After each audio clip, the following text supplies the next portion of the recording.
Hello, I'm Dawn Glover. And I'm Joshua Beatty. And we're from Navi Collaborative.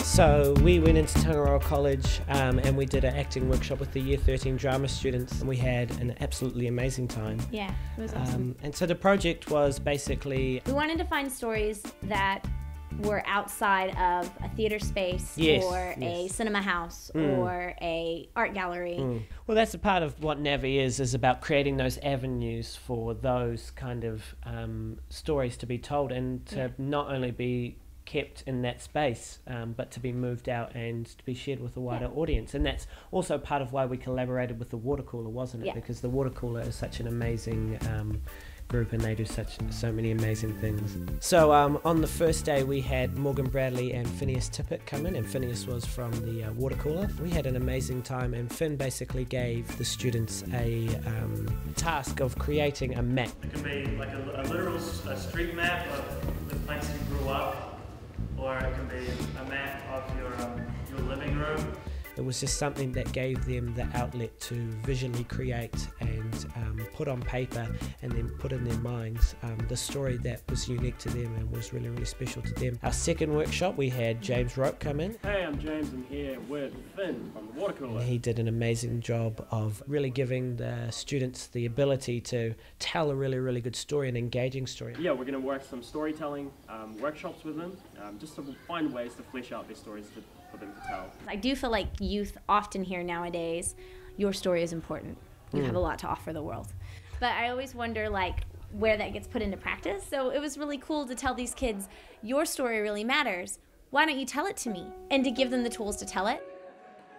I think theater has to reach out into the community because we constantly say, oh, the arts need funding because it's essential to human existence. It's essential to human development. But how do we prove that?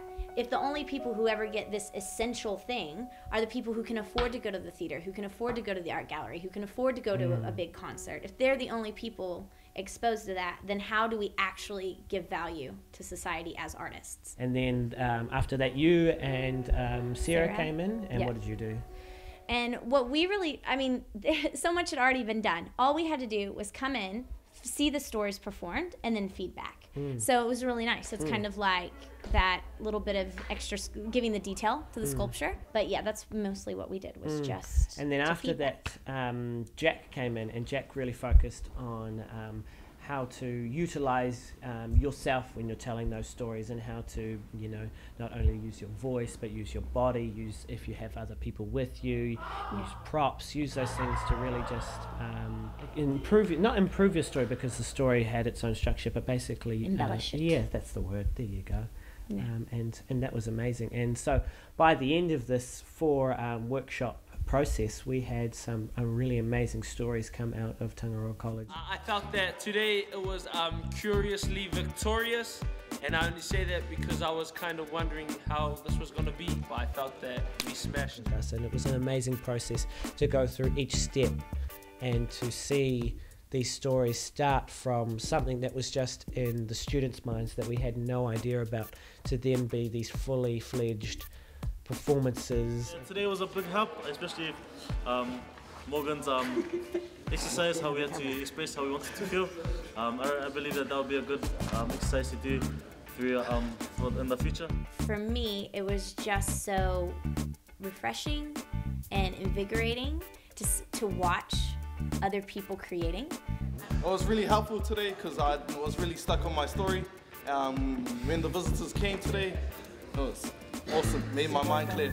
And now it is something that we continue to be a part of with this college, and we want to continue to take to other places and do the same thing, because it's just something that was so amazing. For me, I started off pretty nervous, then I learned heaps of knowledge from the tutors, and I ended up pretty well. And that's what we're going to continue to do, is just do this and see how it grows and where where it goes, and to create our own opportunities and to bring opportunities to others. That is the schools project that is going to continue on for Navi for a long time. For a very long time.